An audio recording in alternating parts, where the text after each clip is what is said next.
Okay, let's review a little bit and continue on with the basic cardiology.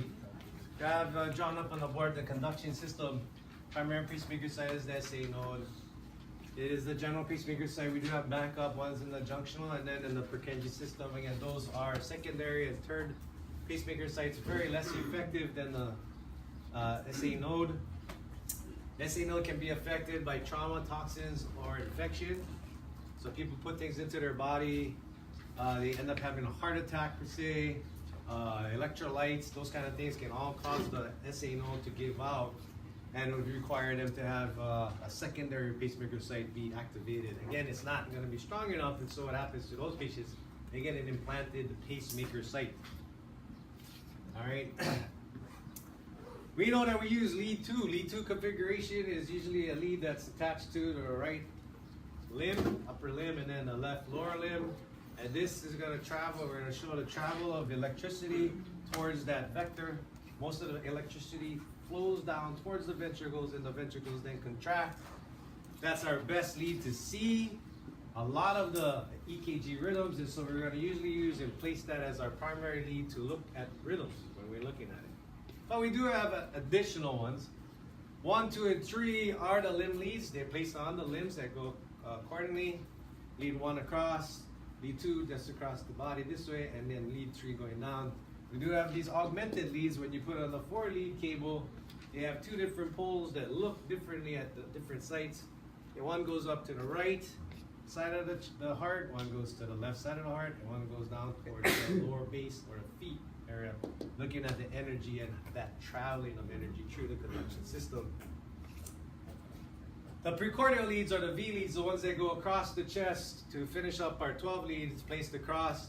And that's looking at the energy dispersal at a different vector rate. So we're just looking at it across the heart now muscle.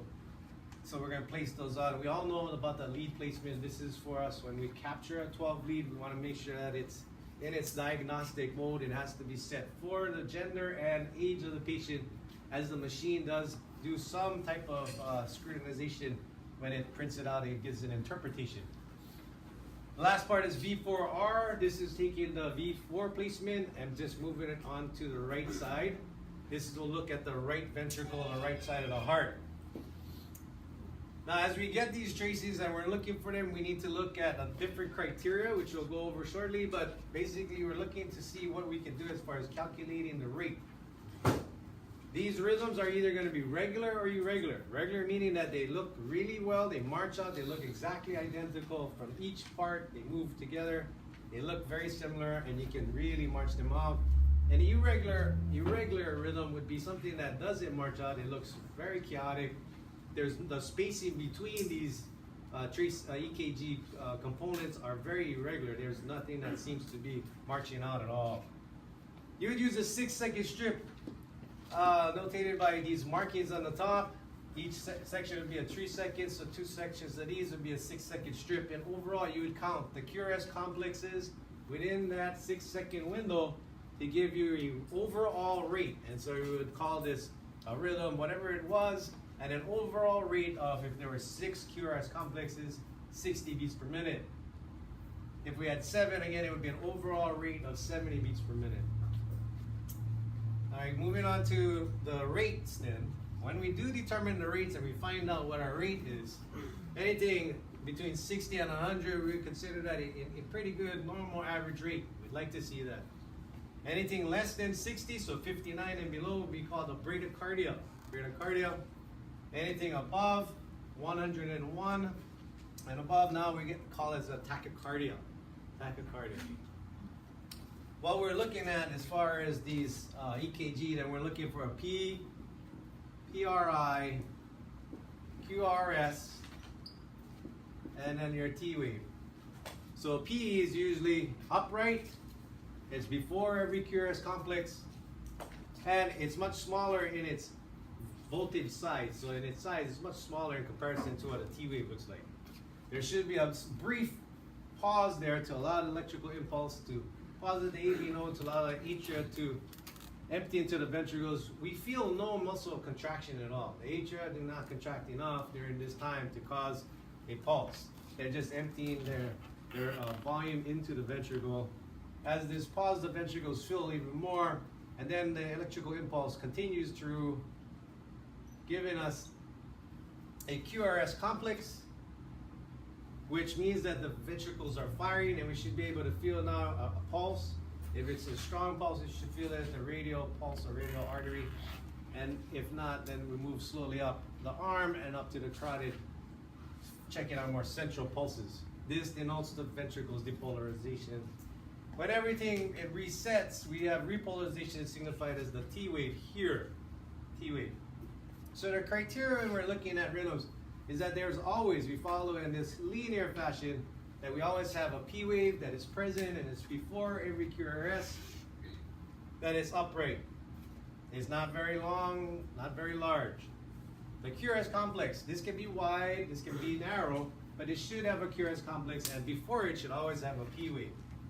Once the QRS complex goes through, we should have the T wave, and that should be at the end, slightly larger.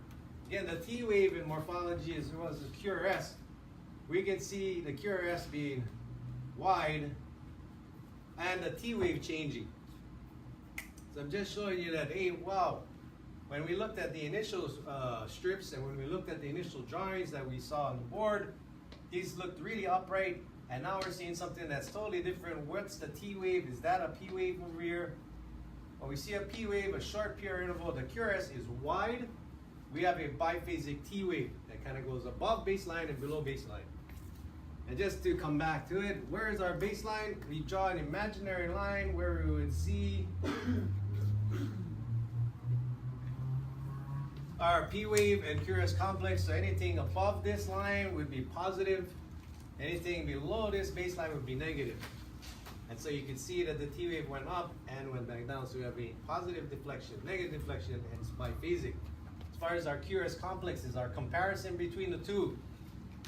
The earlier figure right here, it's much narrower. Just take it for granted. I mean, we can't actually put a measurement up here. This is still wide in comparison to any EKG tracing, but in comparison to these two, this is much narrower than this one.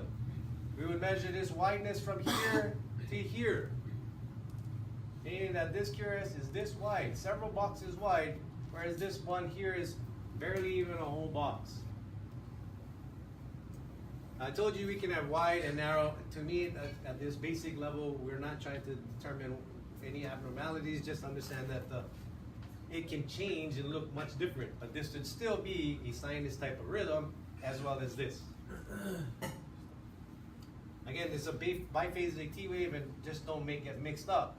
When you measure these things out, you should see another T wave somewhere down here that you should be able to march out and line up with a ruler. We did talk about an earlier premature beat. This is something that came really early. And if we were to draw some kind of rhythm here,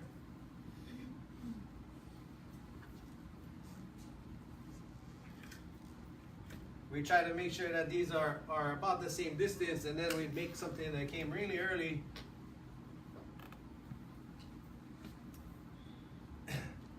Showing you that we have a shorter window here as far as spacing goes. It came early, it's a premature beat. Now keep in mind, I'm drawing in different colors. Your EKG is not going to show it in a different color. Right, so this is just to show you that here we have an earlier beat signified as the purple one. It came early because if we match these things out, there's a slight variance here where it's a little wider, but we can tell that this one is much earlier than these other ones. An early or premature beat. Early and premature beats can be generated, or they can originate, or they can come from somewhere along our conduction system. So it can come somewhere up here in the atria. It can originate somewhere in here where the junction is, and it can originate somewhere down here in the ventricles. So there are three areas where these premature beats can occur. Where they occur then would also cause this QRS to become wider. If it happens up here in the atria, you're going to notice that the QRS complex is pretty much similar to the previous beats because it's originating, and as it travels down, it's going to cause the QRS complex to be narrow. And as it slowly goes down, depending on where this premature beat is coming from, the further down, such as in the ventricles, this earlier beat would actually be much wider. Again, you're looking at this line going, I'm not sure what he's drawing there, but here is the Qrs complex here, and this is your T wave. This is part of that ST segment, but this here is still the T wave. So it's very wide. Premature beats, they come in either two types, narrow or wide. Here we saw a narrow one. And down here we have this wide. And again, narrow would start somewhere above in this junctional, so to be atrial or junctional, would give you a narrow type complex premature beat. And if it came from the ventricle, predominantly ventricle, these ventricular beats would be wide.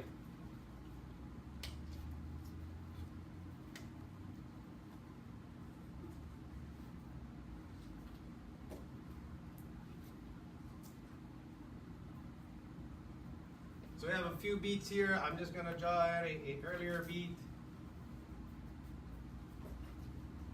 We're not going to show anything more than just the first two, and we're going to assume that if we were to continue on, they would fall within this range here. Down here we'll draw a little wider one.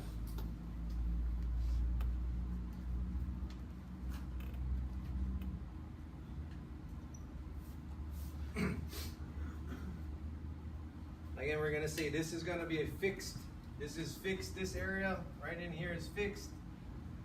We would see this reoccurring somewhere down here again, right?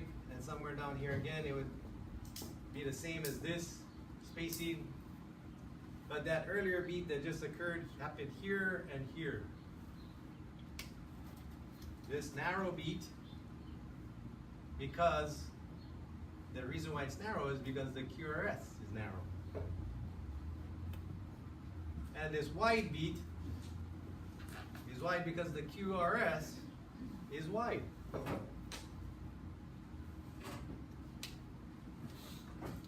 Again, the narrow beats come from atria or junctional, and the wide ones come from the ventricles.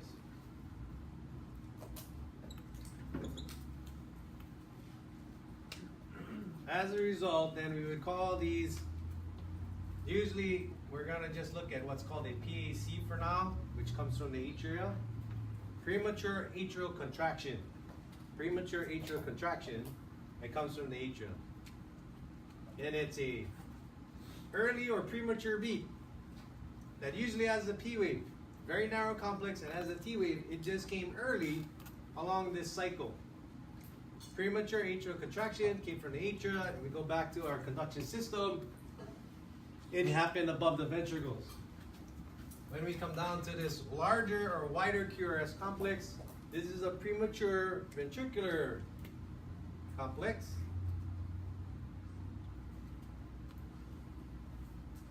Or ventricular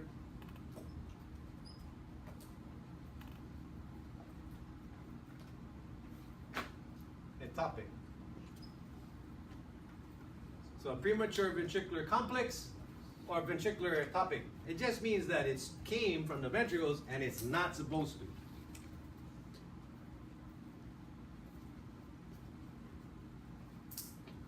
So we're going to see a few of these here. There doesn't necessarily cause us to be concerned when you notice that we see a normal rhythm that has P waves, QRS, and a T wave. We may just see these coming early. It's just something to note that it's an irregular rhythm. We would then print out the EKG rhythm generator, and then have that paper given to your ALS provider to take a look at it.